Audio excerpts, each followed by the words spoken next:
All right, let's get started. Welcome to the Okay. program. Thank you, David. Well, clearly the war, the Russian invasion of the Ukraine dominates the media pundits and the politicos in Washington, Moscow, and throughout Europe. But before we get into the actual war itself, talk about the history of these two nations, Russia and the Ukraine, and how they've been intertwined, not just geographically, but culturally. Their languages, Russian, you're a Russian speaker, and Ukrainian are very close. Someone told me it was like Spanish and Portuguese in terms of being similar. So talk about that background between the two countries. David, thank you for having me on. Thank you for beginning with history. I'm no expert. I followed Russia over many years, 40 years plus, and the US-Russian relationship. In terms of Ukraine, what I do know is that every Russian I have known over these last years has a relative of some kind in Ukraine. The intertwining of families, of relationships, of, to some extent, culture has been deep. And there's a sense of a Slavic brother, Russia, Ukraine, to some extent, Belarus. So, part of the conflict that we witness has such deep history. We can talk about that. But there is a sense, without demeaning Ukraine's independence and sovereignty, of a civil war inside Ukraine that had to do with linguistic rights. One of the first things that happened in 2014 was the abolition of Russian language use in the eastern part. So there's been a kind of civil war between the East and the West over the years that has become a proxy war in some measure. Because I don't think you can talk about the Ukraine crisis right now without calling it a Ukraine, Russia, U.S., NATO crisis. But Ukraine has a deep history, complicated history. I mean, so much of that terrain has been defined by a war, World War II, that killed 27 million people, Soviets, which we know so little about. But we do know that the crisis is the East-West confrontation over Ukraine is now the epicenter of not a new Cold War anymore, David. It's a hot war. Yes. Now, just to back up even a little bit before World War II, which when Germany invaded the Soviet Union and took tremendous destruction in Ukraine. Prior to that, in the early 30s, there was a great famine in Ukraine, 1932 to 33, in which millions of Ukrainians died, and it's known by them as the Holodomor. I don't know if I'm pronouncing that correctly. Murder by hunger, and according to the Guardian Weekly, was consistently referred to as a deliberate act by Stalin to destroy the Ukrainian nation. So, David, there's a lot of discussion and debate in the scholarly community about whether it was targeted at Ukraine or whether it was simply part of Stalin's brutal campaign to attack the kulaks. And the killing of Russians, of Ukrainians, was sometimes seen as there was an equivalent. There were so many killed by Stalin. Now, Steve, my late husband, wrote a book called The Victim's Return. And we have been involved with a Gulag museum in Moscow, which marks the Ukrainian famine. But what it does is bring different points of view to bear. And it's interesting, this is a digression, but prior to other controversies in the media, but about 2 decades ago, I believe, the New York Times brought on a group of American Ukrainian experts to study, the Walter Duranty, famous New York Times correspondent, to see if he should be stripped of his Pulitzer, because he just without any question accepted that there was no targeting of Ukraine. And his reporting came under fire from Ukrainian groups. But the Stalin Gulag and the issue of how many Stalin killed is a broad question, the question of whether it was targeting.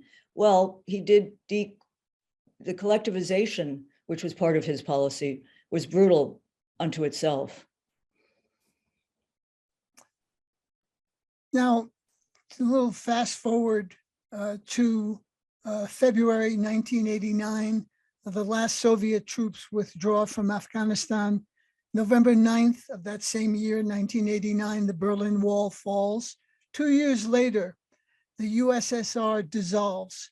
The country's leader, Gorbachev, and his foreign minister, Shevardnadze, negotiated with the then H.W. Bush administration and its Secretary of State, James Baker.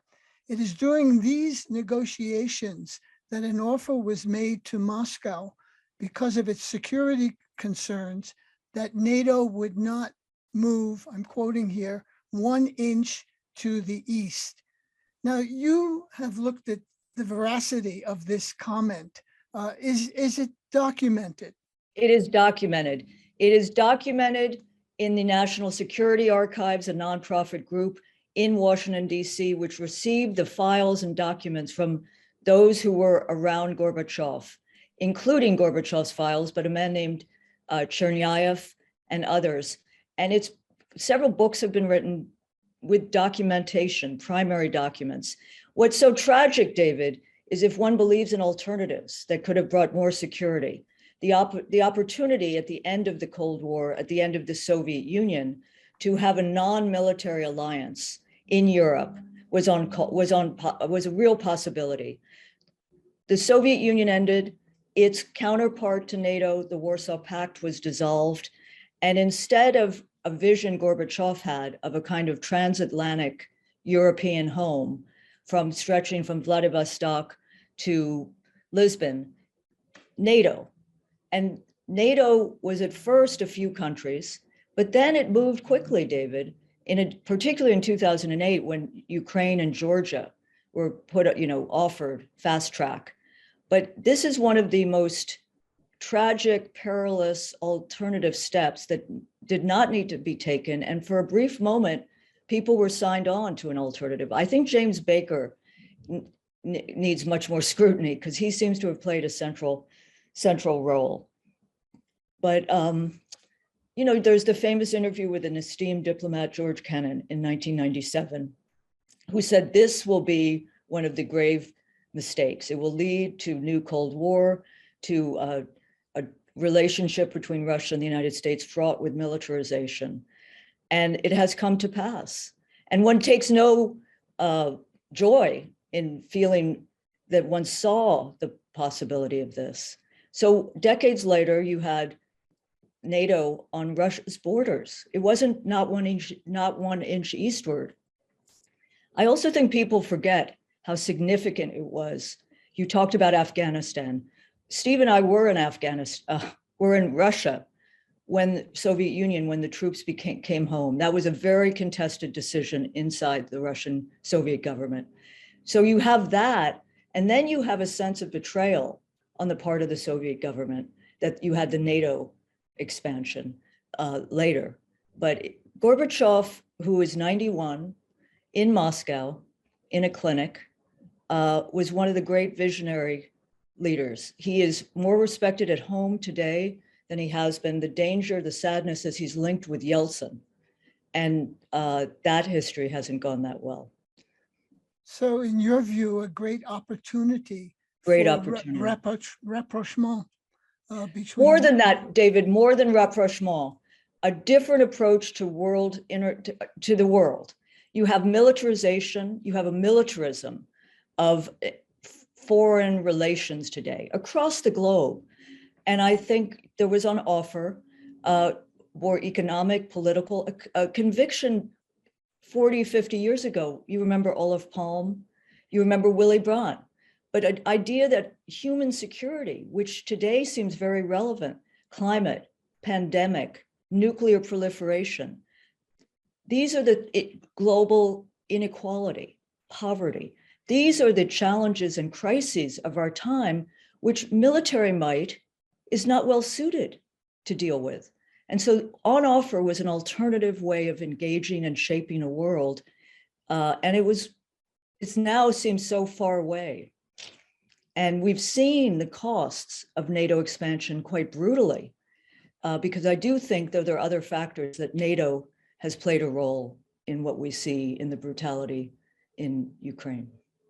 You mentioned George Kennan, the much revered and venerated State Department diplomat.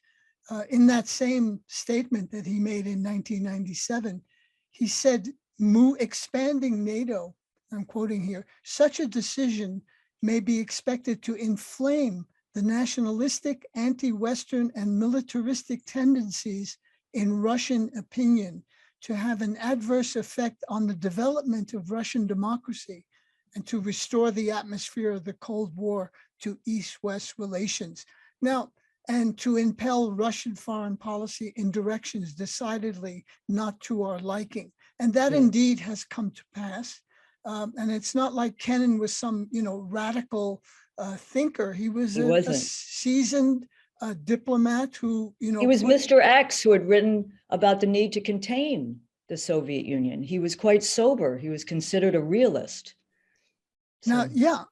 And then you have also Clinton's defense secretary weighing in on NATO expansion. Again, not a radical leftist by any means. Bill Perry, in 2016, he said, in the last few years, most of the blame can be pointed at the actions that Putin has taken.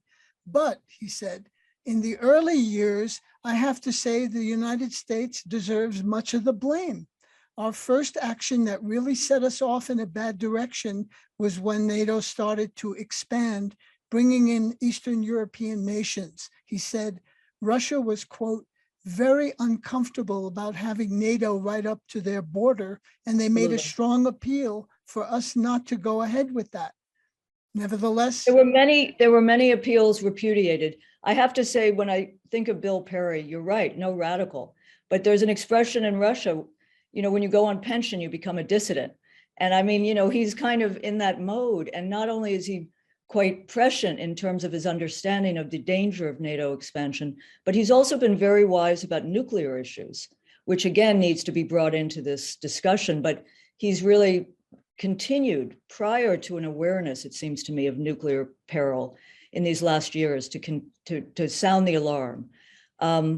So what, Putin, there's also someone else, no radical, the head of the CIA. You've seen that. I think I was confused. It's Nicholas or William Burns. I think it's Nicholas Burns, but who very clearly came back from Washington. I think he was then the ambassador in 2008 and warned Washington, the establishment, that NATO expansion was not simply a Putin obsession, but across the political spectrum in Russia, which has its own blob. It was very dangerous to expand. So there were many warnings. There were many warnings about the possibility and the need to define a different policy.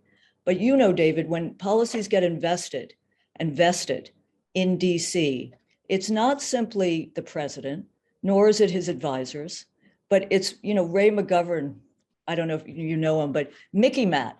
It's not simply, and I don't believe it's simply the military-industrial complex, but you also have the media, you have Congress, you have think tanks, you have a whole array invested in this policy. So it becomes very difficult to turn it around. It was easier at a different point, but the warnings were there.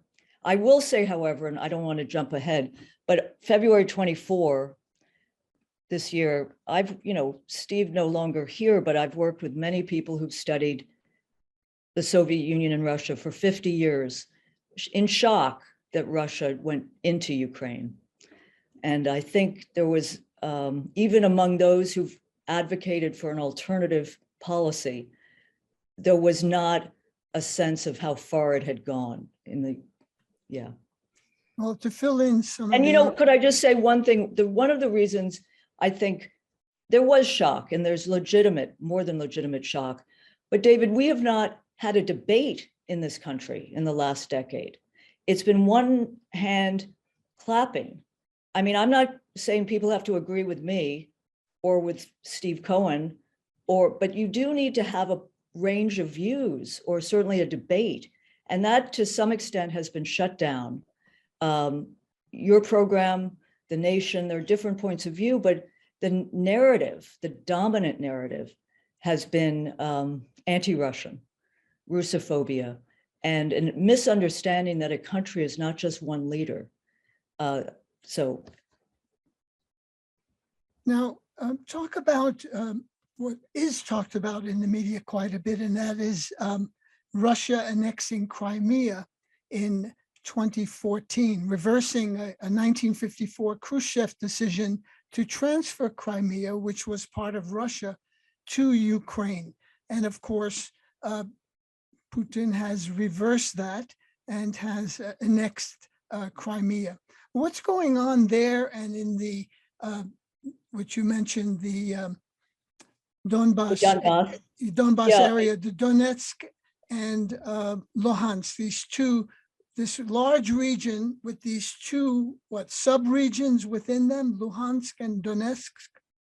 So Donbass is the region, and Russia has had people in there fighting, but this is the eastern part of Ukraine has traditionally been Russian speaking. It's been the heavy manufacturing, it's the factories, it's the miners.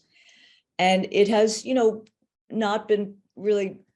So when the protests started, Maidan, there was a new leader in Kiev. They began to fight those in the Donbass, Ukrainians, and mounted an anti-terrorist operation in 2014, which wasn't conducive to any negotiated settlement of the two regions. You did have the Minsk Accord, which has been the primary settlement document. But this is still contested.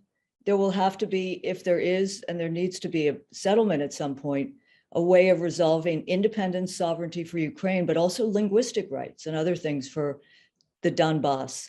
Crimea, as you said, was gifted by Khrushchev in 1954. It was part of the protests again in 2014, when if you listen to the Russians, they were fearful NATO was going to go into Crimea. They seized Crimea, annexed it, and that is interestingly not on the table right now, even in the Minsk agreements. Crimea has sort of been shelved for future work, because there are other annexation issues, as you know, in Yugoslavia, Western Sahara, others that some people like Anatol Levin, the scholar, believe should be part of a global kind of referendum, maybe monitored through the UN. That may be fantasy. But at the moment, some of the fighting going on, David, by the Russians in the East is designed to bring a bridge to Crimea and water.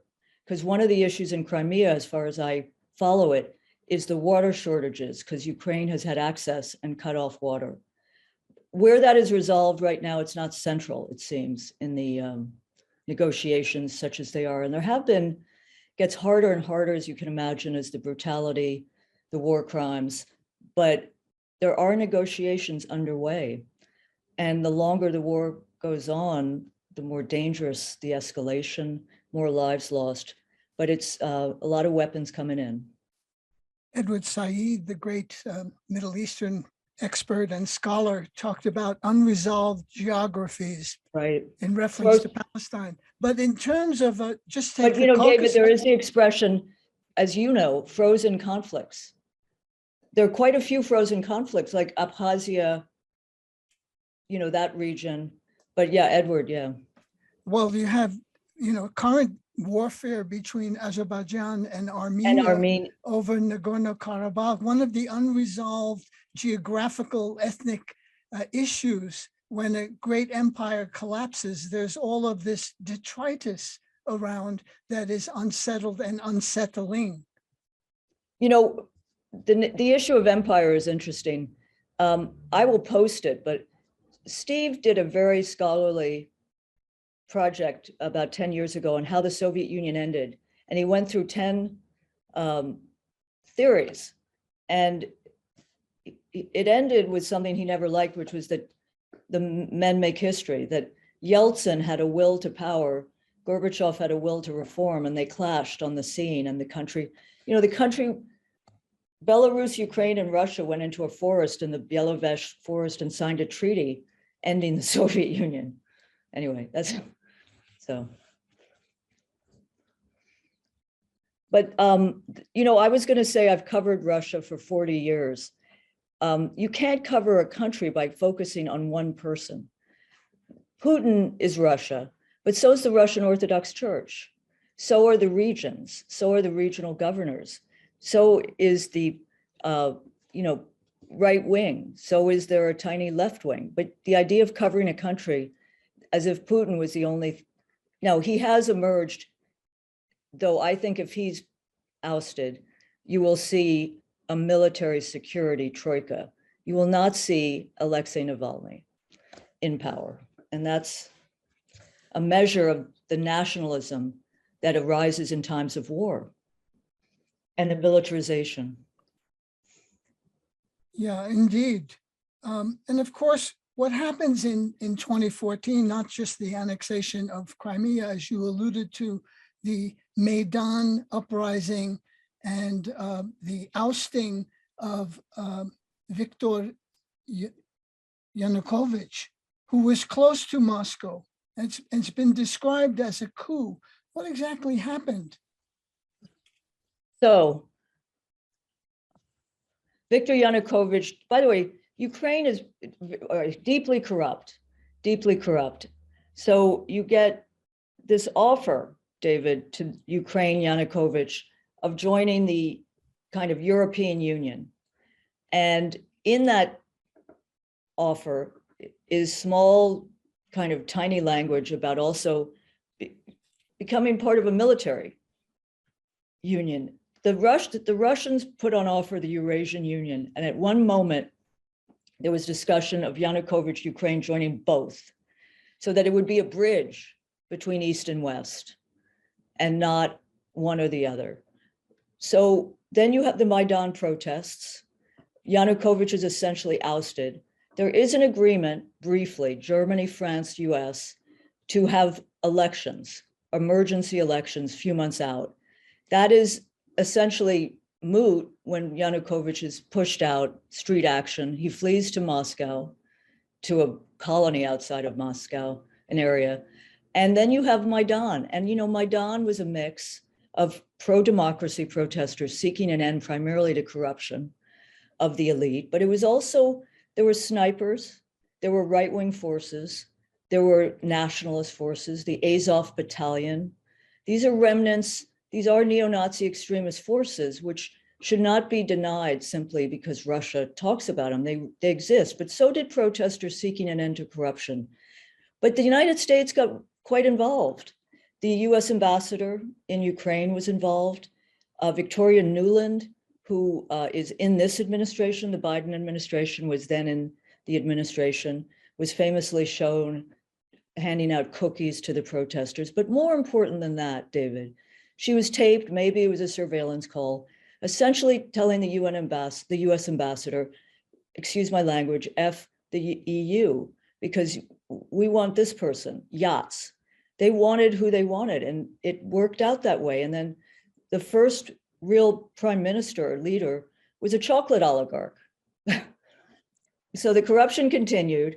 Then you get Zelensky. And what's interesting about Zelensky is he ran on a peace platform. And in the last weeks before the war broke out, and he has become, the hero of our times, because of the circumstances in Ukraine, because it's so difficult, his ratings had dropped precipitously. He was not in a good place in the next election. That has changed. And he has risen, as many do, or some do, to the moment. But just to say it's he ran as he did, and he has a very interesting background. I think he's having, his independence is probably limited by the right wing. I think he's also limited by the US. And it's interesting, one day he wants negotiations and the next day he seeks more weapons.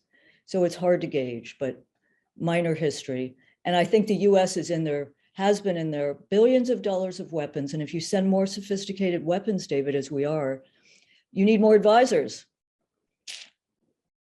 Indeed. Now, you mentioned how we should not focus on Russia simply through the prism of Putin. Nevertheless, he is a very easy target, former KGB agent and this and that. It was very much like what the US and its media did with Saddam Hussein in Iraq. He was Iraq. Everything defined as Iraqi was stemming from Saddam Hussein. So that's a pretty steady trope in US policy. Personalizing the ability. I think our politics are so often seen through the prism of personalities that we apply that globally, and at the risk of losing sight of some seminal issues. Yeah. Let's see. But there's no question that Putin seems isolated as he's made this horrific miscalculation. He seems at war with his security team. He's repressed. The repression of the media and other nonprofit groups is moving in a horrific, precipitous way because they existed. I mean, they've been slowly over these last few years, the issues of registration of foreign agents. But, many of these newspapers have been repressed in the last few weeks. So that's a new wave, very dangerous, and reminds us, David, that Cold Wars are pretty lousy for those who seek independence, who seek a dissenting voice. I have been very close to one of the leading independent newspaper editors since he founded the paper called Novaya Gazeta, which is one of the muckraking independent newspapers, anti-corruption. It participated, remember, in the International Consortium project about offshore money, Pandora's. So he won a Nobel Peace Prize at the end of last year, along with a Filipino journalist, which has not protected him. His paper had to be suspended a few weeks ago. We at The Nation are publishing some of the articles that this paper could not publish. We've had them translated, reporting from different cities in Ukraine. He was splashed with red paint the other day on a train. It's not clear, he has security, but these are people trying to continue to work courageously in a climate which, Ukrainian independent papers are probably having a hard time too. Independence is hard to maintain. Well, speaking of independence and courage, you have the example of Marina Ovsyannikova on Russian state TV, holding up a sign behind the anchor telling the Russians, we want to stop the war. And she said later to the Russians, I wanted to show them you're zombified by Kremlin propaganda. Stop believing it. Now, she was fined several hundred euros, but beyond that, nothing happened to her, apparently. No, and in fact, I mean, the courageous, she's courageous, but there's also the reporters who are continuing to report day in, day out. And that's life. That's also, very dangerous and courageous. There have been about 15,000 people arrested or detained across the country. Most of them have been detained and released. It has sent enough of a chill, though. And there's an expression that there's the party of the internet and the party of TV, state TV being very controlled, breaks down generationally. But David, it also breaks down, as it does in many countries. The more rural, traditional parts of a country are more willing, in some ways, said with humility, to rally around the leader. And those who have access to the internet, more to the world, in cities, are more in the protest mode. So that's also part of Russia. I saw this, anyway.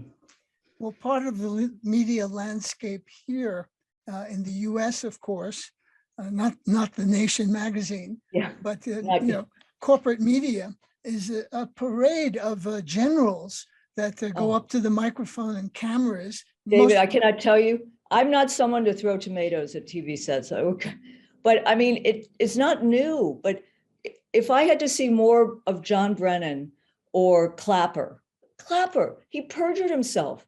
I mean, these are people who come on MSNBC and are treated like arbiters of truth and integrity. And you know what's scary? I'm going to sound like an old, but a younger generation in the last few years has come to admire like the head of the FBI as a truth teller. Now, maybe, it's just, I think you need skepticism. You need to seek other voices. That's what I was saying about, particularly on all issues, but on Russia, it's been a stream of one-note ponies. And that's not a good sign. And by the way, I do think there's something about those who are in the Biden administration that they've grown up in a unipolar world.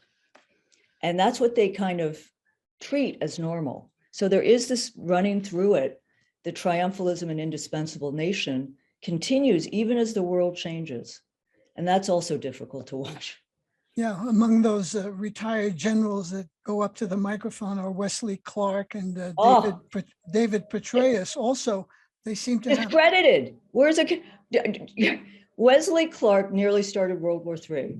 I will send anyone who wants to see this. This was in Bosnia, in Yugoslavia. A British general had to restrain Wesley Clark from starting a NATO-related World War III. But sometimes it's like George Carlin, the comedian, like nuclear war after the sports. I mean, I don't mean to make light of it, but there is like on TV. Anyway.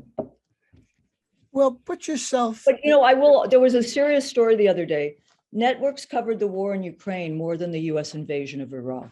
This is a broader story because I think it's important. I'm not going to downplay or say something negative about the coverage of Ukraine, but I think it should be a spur to cover more wars. And we haven't seen war, right, David? I mean, it's been a drone video situation for many people. And I think in seeing the barbarism of war, block by block, destruction, civilians, it has made people aware of the barbarity of war, but it shouldn't be limited. It should not be one country. Talk about or maybe we could end war. Talk about the refugee crisis, which has ensued from the Russian invasion. Something like 11 million and climbing Ukrainians have left the country. But I'd like you to talk about the contrast between the reception they have received in neighboring countries and the receptions, let's say, Bangladeshis or Afghans or Pakistanis or Iraqis have received from those very same countries. David, we've seen hypocrisy before, and we've seen it in our refugee policy. And one wants displaced people and refugees from all countries to be treated with dignity. But this is not new. I mean, I just came back from a nation trip to Havana, and the treatment of Cubans versus others in the region has been different for more, 60 years. I think that we have to be aware and continue to hold accountable this hypocrisy, this different. But I think the key thing now is to find ways to support this. I mean, to fund it. I received a proposal from 2 Ukrainians yesterday about debt relief for the debt of Ukraine. Well, I thought this is good. It could go to help reconstruction and refugees. And then I thought, but it should be something global, because the food shortages and the other catastrophes which are going to come out of this war should be treated. But it's Afghanistan. Take Afghanistan for a minute. 6.5 trillion over 20 years. We can't pony up, 5 billion to take care of displaced people, the humanitarian crisis. I think we need to think hard. But again, this is about what is true security. Security is not going to be benefited from people displaced and homeless and in refugee camps. And this is not Ukraine only. It's, it's Syria, it's millions of displaced people. We need to find ways to really address that crisis, because it's going to be very dangerous and also lacking in humanitarian will. Well, speaking of refugees, Chomsky and Ed Herman, in their book, Manufacturing Consent, in one chapter, it's called Worthy and Unworthy Victims. So We have worthy victims, and they are in the Ukrainians who are suffering now. But then you have unworthy victims Right. who are not, receiving our solace or our gratitude or admiration. Palestinians, for example. No, so I I studied McCarthyism, the sort of suppression of dissent in this country. There's a neo-McCarthyism, and in that spirit, I would simply, some of this is constituent politics, David. There is you remember Captive Nations Week? There is a strong community which lobbies for its needs. I'm thinking of Poland, the captive nations, and also Cuba. Cuba's determining our politics in fundamental ways. One has to be aware of this. And I think, again, one doesn't need to agree with Noam Chomsky. I do in most of my politics and spirit, but at least you need a debate. People need to know. A lot of people don't know because they're not, this is part of Ed Herman and Chomsky's, the manufactured consent. You are given news often, which is not consistent with, a politics of humanity. There's a lot. So. Well, not consistent with the facts as well. Absolutely. You have the old line is so you have a right to your own opinion, but not to your own facts. Then you have what are alternative facts? I think media literacy is an old-fashioned. I do worry though, David, with all the money pouring into disinformation work. That's, and they're reviving USAID, which had some good moments, but I've covered Radio Free Europe, Radio Liberty, Voice of America over the years. We're replacing one state thing with another, and it's not, in my mind, leading to a blossoming of independent thinking and factual-based thinking. Do you see, for example, BBC Radio and TV, is it any better in its coverage? So here's where I think it's better. For example, if you can, I know you can believe this, but just as we're 2 months into the Ukraine war, there's like a coup in Pakistan, right? And a friend of me said the other day, why is it, this is a country that should be covered more. BBC led with Pakistan, I think, the other day. Now, how they covered it, I didn't watch it carefully enough, but the seriousness of topic, you're not getting it on much of our screens. Now, there's a new world, you can go on the computer, this and that, but people are working 2 or 3 jobs. Our work is also the media, is trying to tell a truthful, fact-based counter narrative to some of the news we get. But, people don't have as much time to find those news sources. That's what and the seriousness, listen, I hired Chris Hayes when he was 26 to be Washington editor of The Nation. He used to do a wonderful kind of graduate student seminar Saturday and Sundays, but he doesn't have the ability to break out of the cycle. He can do little things, but it is a cycle, and it's the national entertainment state. In 1996, we did the first centerfold for The Nation, and news was a cog, a small cog in profit-making companies. And one doesn't want to be too reductive, but it is that. They face regulation in Washington. The FCC is looking at a new commissioner. These are real issues. It's said that truth is the first casualty of war. And we've seen that play out time and time again. Iraq being the most grotesque and blatant and irrefutable example of that. I agree. But there are other, but I hate to revise that, because it may be that it's no longer of war, but just of, the day. It's broader than just war. It loses, the fog of war is critical to focus on, but there are other kinds of wars these days. But when you don't have a media and an educational system, I will add, that provides context and background and history and countervailing voices. Again, Edward Said used to talk about having a multiplicity of notes get a broader understanding. And you just don't have that. Someone that you've featured in the magazine, now passed on, Gore Vidal, he used to talk about the United States of amnesia. One of my There's favorite. no memory of the past. But here's what's happened, I think, which is the militarization of our culture. And I don't want to be too heavy about it, but I do think that that is the first way people approach some of the problems of today. And when you talk about bringing peace, there are too many people in our country who associate that with appeasement, capitulation, and this kind of belief to be tough, to be hard-headed. I've always felt that meant nothing got through. And David, you're interesting because I work with a younger generation, many of them very, very smart, but Iraq's feudal war, feudal history. And Vietnam for a whole generation is the war. And for another generation, it's Yugoslavia. But I agree with you, how George W. Bush and Dick Cheney have been rehabilitated.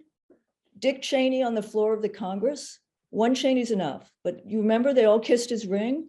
No, I mean, it's like, I'm just venting because Well, I agree with you. Iraq was the most destabilizing project in modern contemporary history.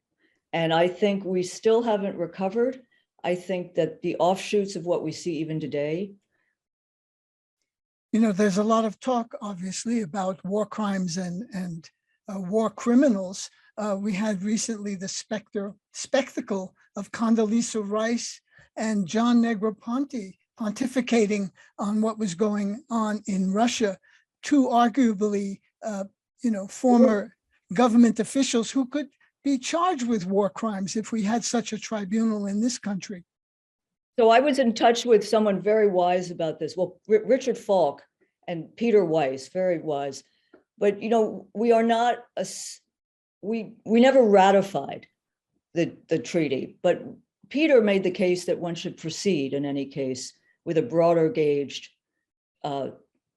process. Now, Rumsfeld, my memory, was served there were attempts to serve him in Munich.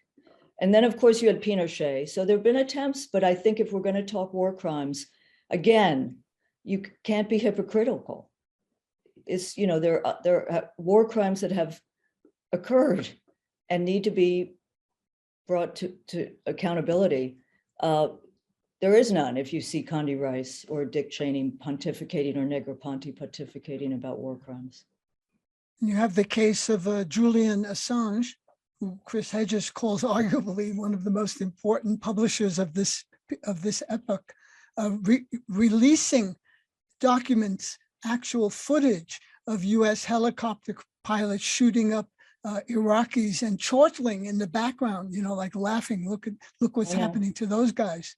And of course, Assange has been persecuted and now prosecuted, as languishing in a jail in Britain right now, waiting perhaps extradition to the United States and imprisonment. What do you think about the Assange Let's case? talk briefly. Chris Hedges. Chris Hedges is a prophet, unarmed, disarmed, forearmed, but you know this story. I mean, they just deleted, didn't YouTube delete 6 years of his RT or some measure of his RT program? I mean, we can look at Assange, and I agree, the persecution of Assange is a major story. But Chris Hedges, I mean, what's happening to a certain extent, he's not imprisoned, but this is not healthy for our country. People are very fearful of calling it out. I think of Snowden. Steve and I did an interview, 4-hour interview with Snowden in Moscow. Can you imagine? I mean, he doesn't want to be there, but the United States is, again, going to take on the truth tellers. And I think we need organized groups. I do think some of the NGOs who do press freedom are not bold enough. And they do more abroad sometimes than bringing it to the United States. Now there are banned books now, freedom of speech, but I think the Assange is a measure of how corrupt our approach to independent dissenting media. In an article you wrote for the Washington Post, and you are a columnist for the newspaper owned by Jeff Bezos, incidentally, as you might know, Yeah. how to avoid a new Cold War and focus on what America really needs. You say in the piece that in the United States, the hawks are in full voice, gearing up for a two-front Cold War against both Russia and China. And then you name Kurt Campbell. Who is he? He's not a household He's a name. scholar. He's not the worst. I mean, there are others who are more hawkish. David, there's this national security strategy and nuclear posture review, but the national security strategy of about a year ago now, I think, names Russia and China as the key revanchist adversaries of America, and that we're downgrading the counterinsurgency wars. So that's, that is open and it's spoken of. And in Washington, there's kind of a surprise that China hasn't moved more quickly, with Taiwan and all of those, but that's up next. And that's, I am certainly not a China expert. The relationship with China and Russia will be interesting to watch. It's not clear. Russia has 10 times more traffic with the EU. It's not a natural relationship with China, but I'll tell you, China is all over Latin America, South America with its Belt and Road Initiative. It was sending wheat to Cuba. It's kind of stepping back as the United States enters war. And China has done that before, but it seems folly. Taking on China is a different measure than Russia in some ways. Looming in the background, of course, is climate chaos. Ralph Nader told me, never use the term climate change, call it climate chaos. You know what? It's so true. It should be climate crisis, climate emergency, not because how we use words often affects the way people think about it. Global warming, it's kind of moving along. But right. So what you had, just the invasion of Ukraine on February 24th, just 4 days after that, the IPCC, the UN Intergovernmental Panel on Climate Change, released its report. It released its report using the most dire language. And who's really been out front with this, to his credit, I think, is the UN Secretary General, Antonio Guterres. You do. That's good, because people lament sometimes he's not, but he has been very persistent and Code focused. red. He's called the climate crisis code red. The clock is ticking. He's using the most graphic language, and the results are, all the attention is on the war. It's so exciting. There you have Lise Doucet on the BBC with a burning building in the background. That's a lot more exciting than the rising levels of the oceans. Yeah, I mean, there is I think, you've had more attention than in the past, but never sufficient attention. You can't give enough attention. This is the existential crisis, but there's more media attention. We're covering climate now as a group, which has brought together 2 billion readers across the world, leading newspapers. But it's how it's framed, David. I'm a little bit of a heretic on this because I think you need to link it to jobs, people's, green jobs, and really build that out. But it's an existential crisis. I mean, the French elections, by the way, you saw that Macron that is a sliver as opposed to a few years ago. And it's interesting, Mélenchon, the left candidate, and the Greens, if they'd come together, they might have been in the runoff. But coalitions are hard to build. But, the yellow vests, one of them was asked the other day, someone said, well, climate crisis is an existential crisis.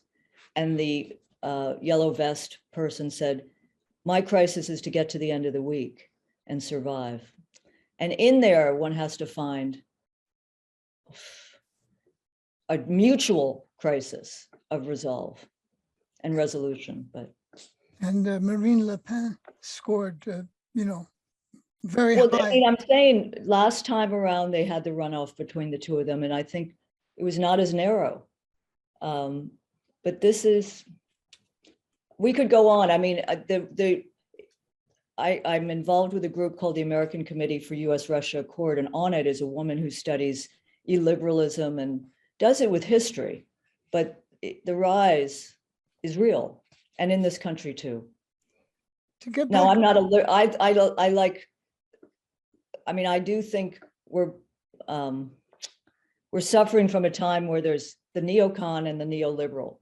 The neoliberal, to quote Gramsci, you know, it's dying, but it's not, the new order is not yet born.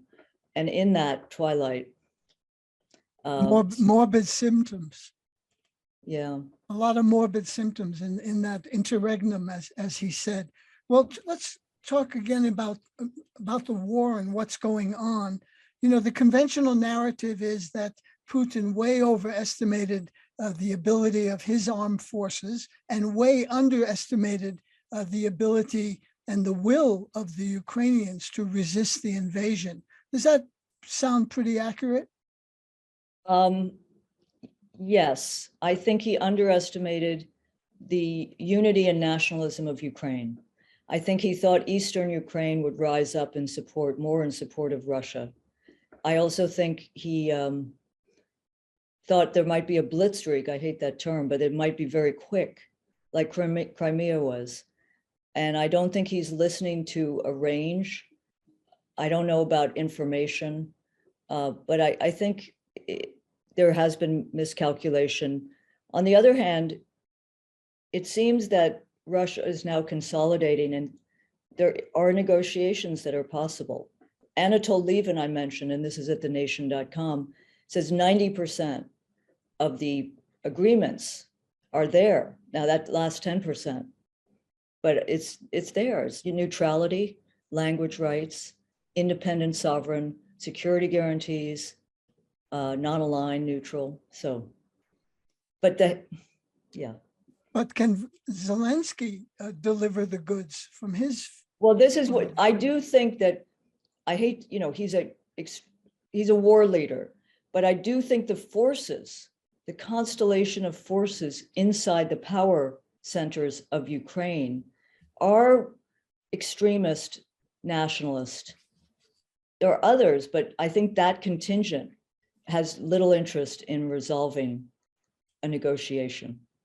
You could say the same about Russia, but I think there's more interest at this stage.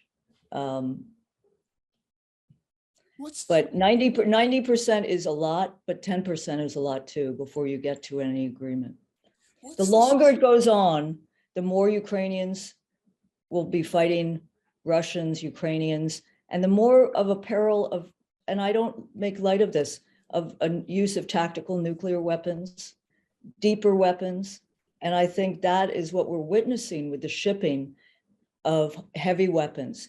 Now, people will say, well, the Ukrainians want those weapons. You know, but on the other hand, the Ukrainian country is going to be ravaged, people ravaged with more weapons. And who's going to rebuild? And I do think the oligarchs, we should impound their yachts. I mean, that's a very interesting part of the story, all the oligarchs and what they're doing. One of them is working with Zelensky, a Russian oligarch, Roman Abramovich. Zelensky asked Biden not to sanction this particular oligarch because he was helpful in peace negotiations. I'm not sure where that stands. You know, Russian oligarch is now one word in the corporate media. You cannot have oligarch without the prefix Russian in front of it. But in, you know, speaking of language and Chomsky and Herman again, you know, they're called oligarchs, but our people are called entrepreneurs. I know, no. Well, ours are called billionaires, but who wrote I mean, we've been using oligarch. Didn't Jimmy Carter use oligarch a while back? That's important. No, it's so true. It's entrepreneurs. Language matters. And that's, you know, the demonization, legitimate or not, makes it difficult to work out an arrangement or negotiate. You said this, you know, demonization is a tool. And I want to just say one thing I think is very dangerous. And I think about younger scholars and writers. There are people who have tenure and things like that. They can say more controversial things and be smeared, slurred, but a younger generation takes note. I mean, it's the whole Putin puppet, Putin apologist. If you're skeptical of official language or official news, it's becomes harder and harder to stick your neck out and say something of value. Who supports Putin at this point as the body bags, come back into Russia, as the reports leak through? That's very critical. And there's a movement that started many, many decades ago, mothers of Afghanistan, mothers of those who were in Chechnya, and the body bags played a critical role in Afghanistan. Who supports them? Diminishing group. Security, and it's a term, siloviki, meaning the strong security forces. So it's not necessarily the army. It's kind of a fusion of intelligence and security. And they're probably a strong group. But I'll tell you what's happened over the last 20 years is anyone who really felt strongly about better US-Russian relations has been kneecapped. You can see that happen in different places. So it's a diminishing group. On the other hand, David, there was a poll the other day, as I mentioned, there has been some rallying around the power centers because you start doing World War II parallels, which are not hard to do in a country which lost, 20 million, and certainly an older generation that resonates. And then the TV and the repression of media. We've seen, we don't need repression. You can just suppress a lot of news. You've got a wartime rallying. So it's complicated, as is much. Just a few more minutes, Katrina. Please. Thank you. Well, it's the the Russian military is repositioning itself from the Kyiv region to the southeast, to the Donbass area, where there are these two kind of, I would call them statelets. Yeah, they're republics. They call them republics, like little mini statelets within this larger region. Now, what's going to happen there? Can you speculate on that? And the drive to Odessa, there's been commentary that, Putin really wants to get his hands on Odessa because it's a strategic port. So I think Mariupol became that as well. So I'm not sure what's going to happen with Odessa, but with the two statelets, I think that region, that's a complicated region which has subverted previous peace negotiations or negotiations as far back as 2014 and 2015. The status of those republics in Donbass, the larger region, but those have to go back to Ukraine. This sounds trivial, but one of the first acts Poroshenko, the chocolate oligarch, took was to ban the use of Russian in schools, in textbooks, and the return of linguistic rights would be a big thing. And so Odessa, I don't know. Mariupol, I think, as I mentioned earlier, is important for water, for connection to Crimea. But those, I think, are resolvable. It's the neutrality, which, and NATO, which Zelensky has many times said, we don't need to be in NATO, understanding that this was always the kind of jujitsu strangeness. They couldn't even join NATO if they were invited to join NATO right now because of the territorial difficulties inside Ukraine. So Charter 5, the Article 5 in the NATO Charter could not be invoked. In the same way, note that Poland, I think, is still not part of the EU.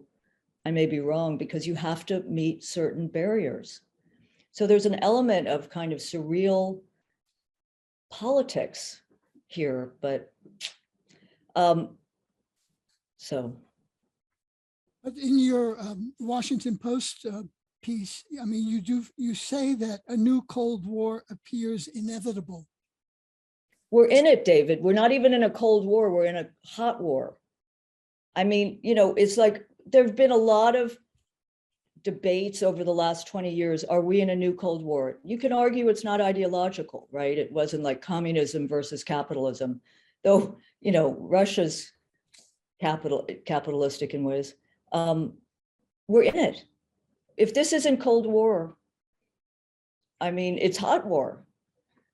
What we should aspire to, it seems to me, is a cold peace.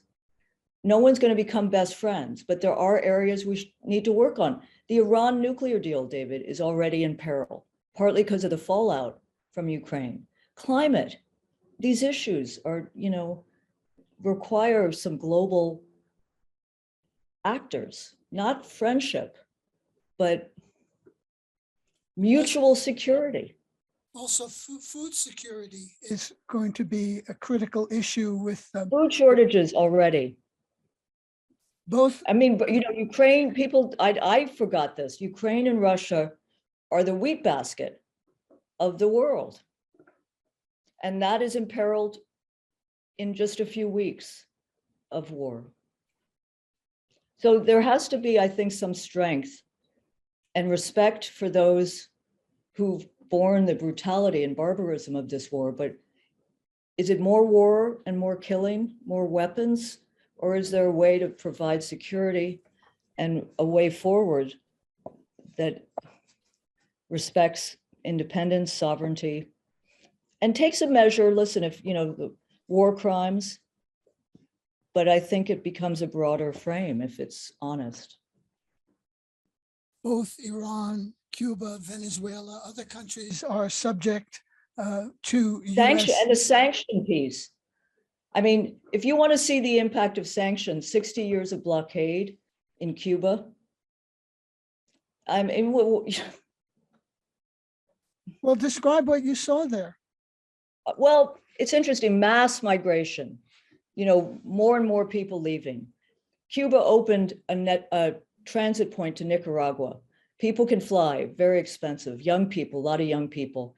So the impact of COVID, the impact of peso devaluation, the impact of sanctions have really hurt Cuba. And there's a cruelty, there are food shortages, there's ration.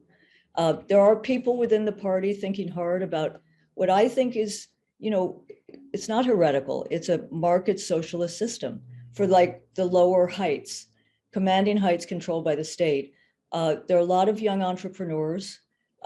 There's, some, but then there are young people within the party, outside the party, trying to be critical of the revolution, but think anew about what could happen post-Fidel. So it's very much a post-Fidel Cuba, ravaged by sanctions of 60 years and made worse, by the way, by Biden. Not only have they not been lifted or any element of it, but there's no motion, which can't do much, but you could do executive actions. Obviously, Miami, Jersey City are a lock, domestic politics. But it's, I'd say one interesting thing. You should do a program on this. The region, Cuba is respected in the region, but you now have Chile. You have a leftist president who, by the way, received the Letelier Moffett Award a few years ago. You have Allende's daughter as defense secretary. You have in Colombia, likely a leftist who participated in the rebel negotiations. Honduras is the wife of the ousted leader. Zelaya. So, and Lula may well come back in Brazil.